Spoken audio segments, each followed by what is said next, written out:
Good evening.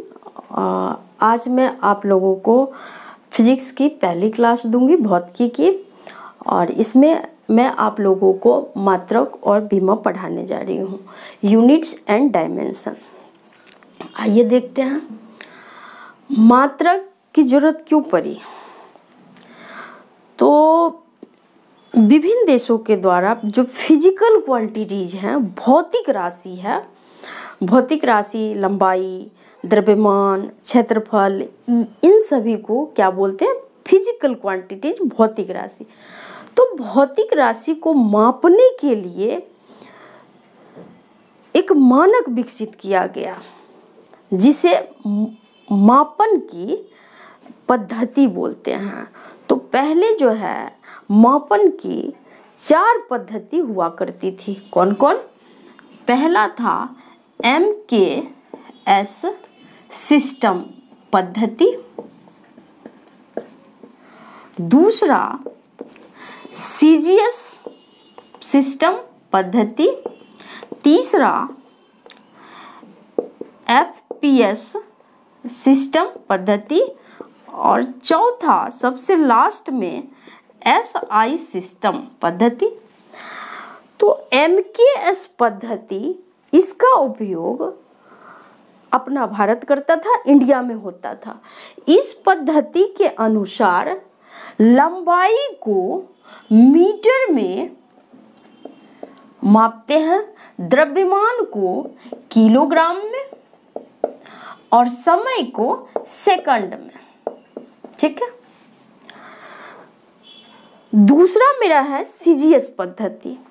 इस पद्धति के अनुसार, CGS पद्धति के अनुसार लंबाई को सेंटीमीटर में, द्रव्यमान को ग्राम में, और समय को सेकंड में मापा जाता है। CGS पद्धति का उपयोग फ्रांस में होता था। और थर्ड जो है वह है FPS पद्धति।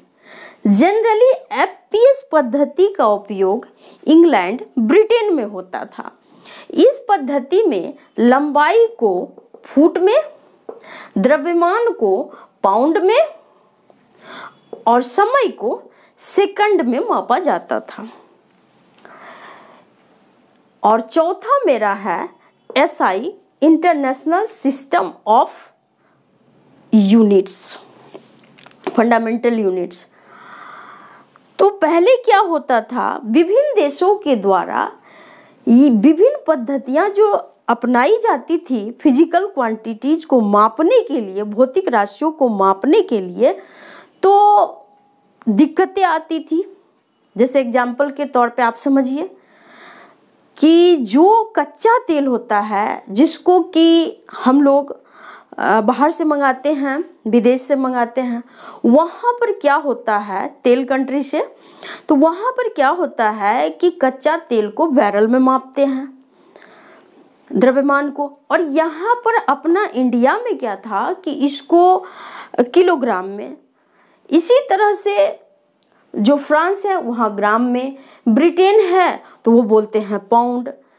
तो इंटरनेशनल लेवल पे व्यापार वाणिज्य में, वैज्ञानिक तकनीकी में, इंडस्ट्रियल क्षेत्र में, एक्सपोर्ट इंपोर्ट में काफ़ी दिक्कतें आती थी। इन दिक्कतों को दूर करने के लिए 1971 में इंटरनेशनल लेवल पे विभिन्न देशों का एक कॉन्फ्रेंस हुआ। उस कॉन्फ्रेंस में सर्वसम्मति से एक मानक विकसित किया गया, जो सबके द्वारा स्वीकार्य होगा। वही मेरा ये चौथा है, SI system, international system of units, fundamental units. और यही सिस्टम, SI सिस्टम जो है, अभी पूरे वर्ल्ड में मान्य है। ठीक है। अब आगे चलते हैं। SI सिस्टम के अनुसार 7 गो मूल मात्रक को निर्धारित किया गया, 7 फंडामेंटल यूनिट्स। ये 7 जो है मूल मात्रक कौन कौन है? देखिए, तो 7 मूल मात्रक लंबाई जिसको कि मीटर में मापेंगे, दूसरा द्रव्यमान जिसको कि सेकेंड में मापेंगे, और उसका सिंबल क्या होगा केजी, और मीटर का सिंबल यानी संकेत इसको किससे डिनोट करेंगे तो एम से। जहां एम लिखा रहेगा समझ जाना है मीटर, किलोग्राम को केजी में।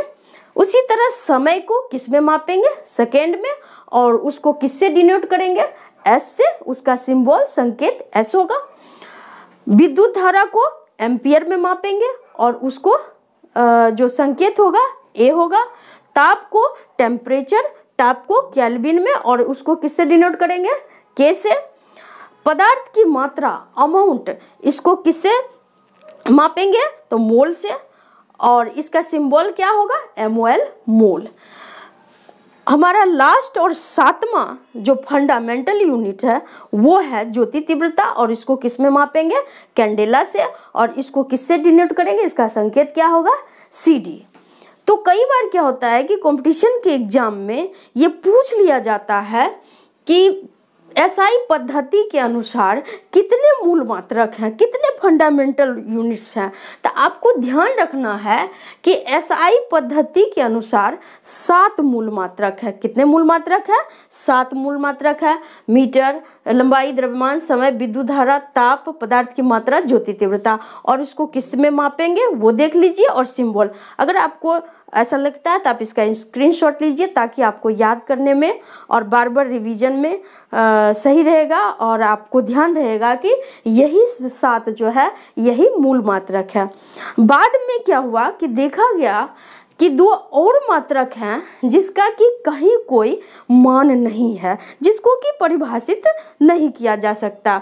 तो 2 और मात्रकों को जोड़ा गया जिसको कि क्या नाम दिया गया संपूरक मात्रक, सप्लीमेंट्री यूनिट्स। क्या नाम दिया गया सप्लीमेंट्री यूनिट्स, पूरक मात्रक। वो पूरक मात्रक कौन कौन है तो 2 हैं। एक तो होगा समतल कोण, समतल कोण, और इसको किस में मापेंगे रेडियन, ठीक है। और दूसरा है ठोस कोण, ठोस कोण इसको किस में मापेंगे एस्टेरेडियन, और इसको इसका सिंबल क्या होगा RAD, और इसका सिंबल क्या होगा SR RAD। यानी 2 और मात्रक जुड़ गया रेडियन और एस्टेरेडियन। पहले तो ये 7 मात्रक था ही, metre, kilogram, second, ampere, kelvin, mole और कैंडेला। इसके अलावा 2 और मूल मात्रक हो गया जो रेडियन और सेकेंड, और इसका नाम क्या दे दिया गया तो इसका नाम दे दिया गया संपूरक मात्रक, संपूरक मात्रक, सप्लीमेंट्री यूनिट्स। आइए, अगर आपसे कोई पूछता है कि संपूरक मात्रक कितने हैं तो 2 हैं। SI पद्धति के अनुसार संपूरक मात्रक 2 हैं, रेडियन और एस्टेरेडियन। और फंडामेंटल यूनिट्स कितने हैं, बेसिक यूनिट्स कितने हैं तो 7 हैं। यानी मूल मात्रकों की संख्या कितनी है 7। आइए आगे बढ़ते हैं। अब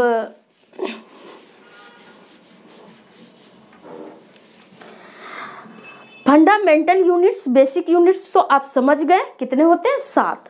अब नेक्स्ट आपको मैं पढ़ाती हूँ डिराइव्ड यूनिट, जिसको कि हिंदी में बोलते हैं व्युत्पन्न मात्रक। डिराइव्ड यूनिट,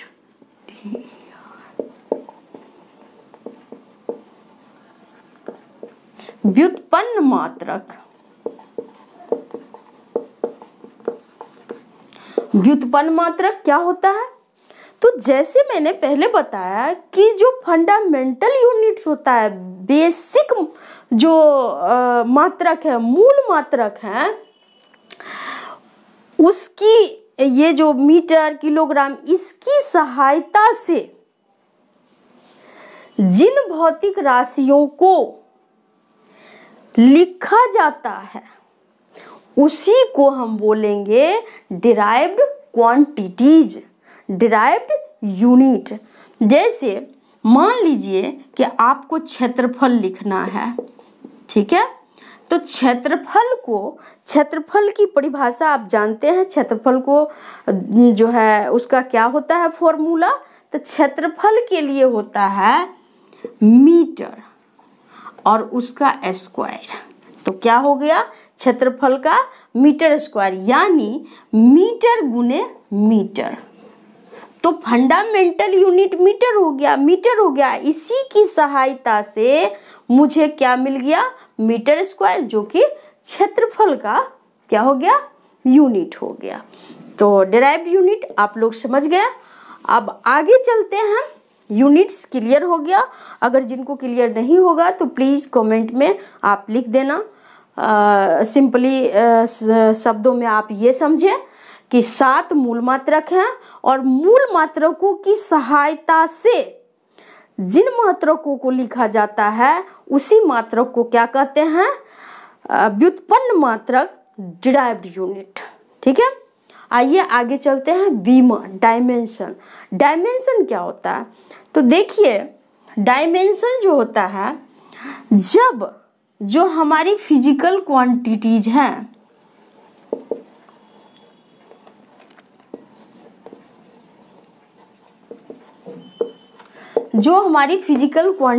हैं, जब उसको मूल मात्रक की सहायता से लिखा जाता है और उसके ऊपर जो घात आता है, यानी जो पावर होता है, उसी को क्या बोलते हैं, डायमेंशन। देखिए लिखते हैं, जैसे अभी मैंने अब क्षेत्रफल का आपको एग्जाम्पल दिया था, क्षेत्रफल ही लिख लेते हैं। क्षेत्रफल का क्या होता है, मीटर स्क्वायर। तो मीटर अगुने मीटर यानी मीटर स्क्वायर। ये जो हमारा घात है, इसी घात को क्या बोलेंगे, इस घात को बीमा कहेंगे। और इसको कैसे लिखेंगे, तो जो हमारा मूल मात्रक, जब हम व्युत्पन्न मात्रक को मूल मात्रक की सहायता से लिखते हैं और उसके ऊपर जो घात आता है, उसी घात को क्या बोलते हैं, बीमा, डायमेंशन। अब बीमा लिखते कैसे हैं तो आप देख लीजिए। मीटर को हम किस में मापते हैं, तो मीटर को हम मापेंगे, मीटर को किससे डिनोट करेंगे, तो मीटर से, एम से। लंबाई को किस में मापेंगे, मीटर में। तो मीटर किस चीज का मापन करता है, लंबाई को। तो मीटर के लिए हम लंबाई को एल लिख सकते हैं और इसके ऊपर 2 पावर है, तो एल का घात 2 दे दिए। तो इसी घात को, इसी L2 को हम क्या कहेंगे, बीमा कहेंगे।